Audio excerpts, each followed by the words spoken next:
Hola a todos y todas. Bueno, en esta ocasión la invitación de fragmentos tiene que ver con el concepto de transferencia y para sumar a las variaciones me pareció oportuno entrar a contrapelo a este problema a partir de la noción de contratransferencia.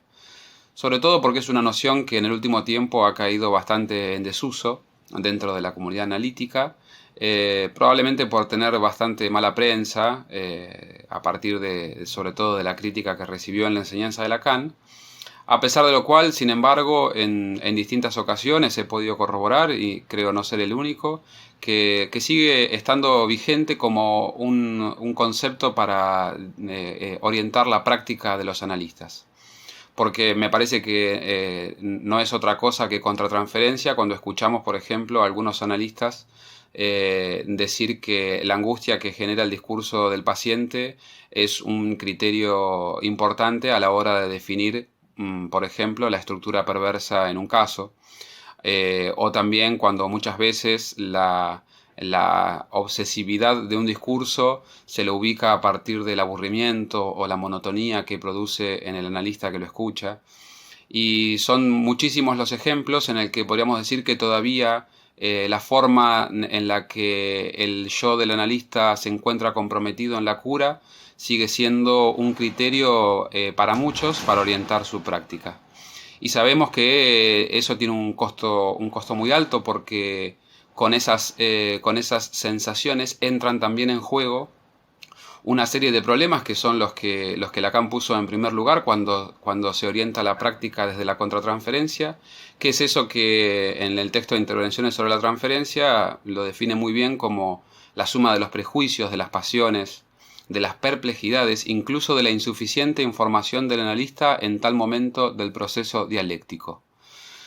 Precisamente no es casual que sean la suma de los prejuicios la que Lacan ponga en juego a la hora de revisar esas metidas de patas de Freud, sobre todo en el análisis de Dora, por ejemplo, o en el de la joven homosexual, porque ahí se pone en primer lugar algo que quizás hoy ha retornado al debate, sobre todo el que se incluye a partir de las teorías feministas y de géneros, en donde el psicoanálisis vuelve a traer sus prejuicios de lo que debe ser un hombre o lo que debe ser una mujer, tal como a Freud le pasó con Dora, según esa divertida imagen de Lacan, que le reprochaba a Freud el suponer que el hombre es para la mujer como el hilo para la aguja, ¿no? Precisamente es la función del ego del analista lo que determina el lugar de la contratransferencia.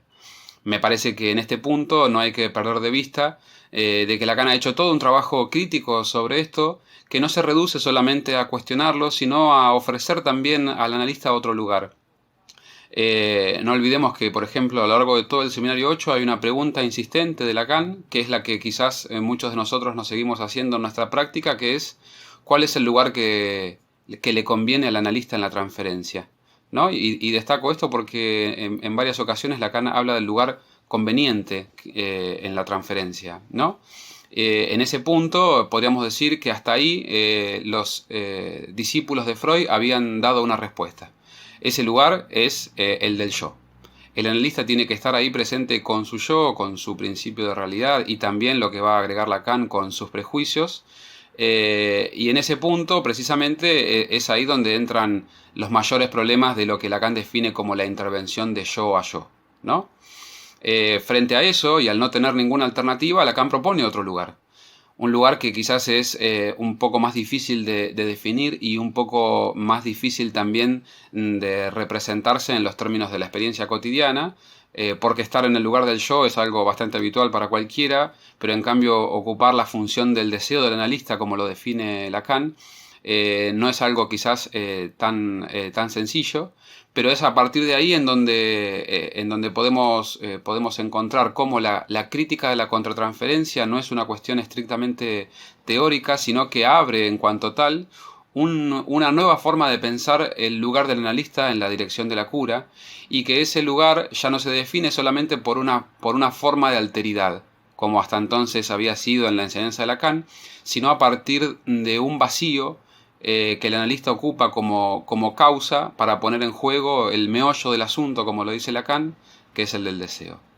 Bueno, espero haber colaborado con las variaciones y haber podido despertar algunas reflexiones que espero que compartan. Un saludo para todos.